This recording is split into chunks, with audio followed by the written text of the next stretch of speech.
যারা মশার কয়েল বা মশার স্প্রে উৎপাদন বা নিজস্ব ব্র্যান্ডে বাজারজাতকরণ করতে চাচ্ছেন তাদের জন্য অত্যন্ত জরুরি একটি লাইসেন্স হচ্ছে পিএইচপি লাইসেন্স। তো চলুন প্রথমে জেনে নেই পিএইচপি মানে কি।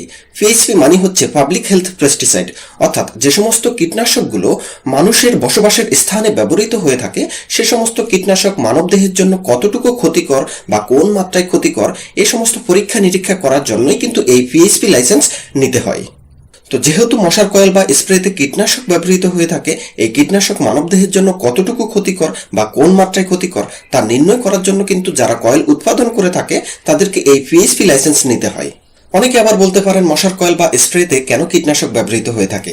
দেখুন, মশা কিন্তু একটি কীট। এই কীটকে দূরে রাখার জন্য বা মারার জন্য মশার কয়েলে কীটনাশক ব্যবহৃত হয়ে থাকে। সুতরাং এই কীটনাশক শুধু কি মশাকেই মারবে না আপনার সন্তানকে বা আপনাকেও মেরে ফেলতে পারে, এটি কিন্তু পরীক্ষা করে দেখার জন্যই কিন্তু এই পিএইচপি লাইসেন্স করা হয়ে থাকে।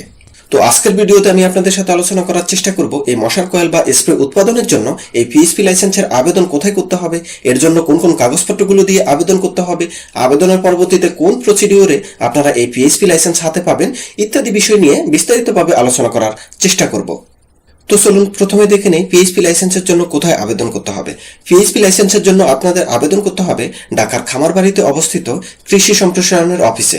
সেখানে গিয়ে আপনাদের সমস্ত কাগজপত্রগুলো দিয়ে পিএইচপি লাইসেন্সের জন্য আবেদন করতে পারবেন। তো এবার চলুন দেখে নেই পিএইচপি লাইসেন্সের আবেদনের জন্য আপনাদের কি কি কাগজপত্র জমা দিতে হবে। প্রথমত আবেদনকারীর জাতীয় পরিচয়পত্রের কপি, তার পাসপোর্ট সাইজের ছবি, তার টিন সার্টিফিকেটের কপি দিতে হবে। দ্বিতীয়ত প্রতিষ্ঠানের ট্রেড লাইসেন্সের কপি দিতে হবে।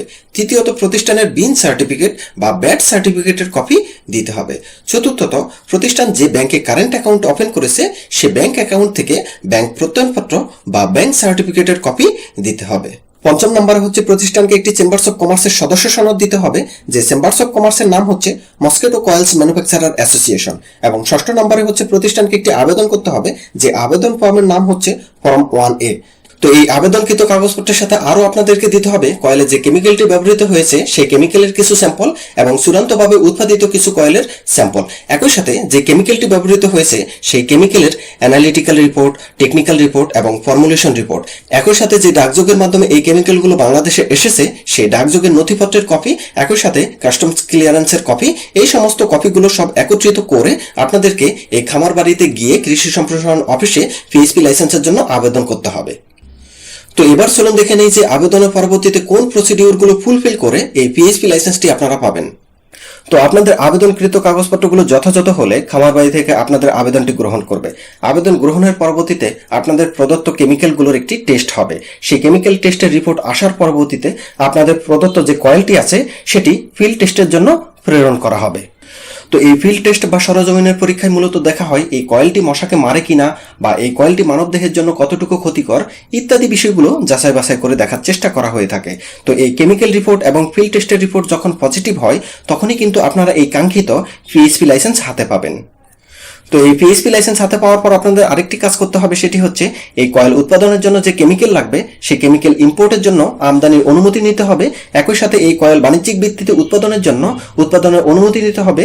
একই সাথে এই কয়েলটি মার্কেটিং করার জন্য অনুমতি নিতে হবে এবং ফর্মুলেশনের জন্য অনুমতি নিতে হবে। এই সমস্ত অনুমতিগুলো কিন্তু আপনারা সংশ্লিষ্ট অফিস থেকেই খামারবাড়ি থেকেই নিতে পারবেন। সুতরাং এই কয়েল উৎপাদনের জন্য পিএইচপি লাইসেন্স সংক্রান্ত ব্যাপারে যদি আরো কোনো প্রশ্ন আপনাদের থাকে সেক্ষেত্রে অবশ্যই আমাদেরকে ফোন করবেন, আমরা অবশ্যই উত্তর দেওয়ার চেষ্টা করব। আমাদের ফোন নাম্বার 01884952399। সবাই ভালো থাকবেন, সুস্থ থাকবেন। সবাইকে ধন্যবাদ। আল্লাহ হাফেজ।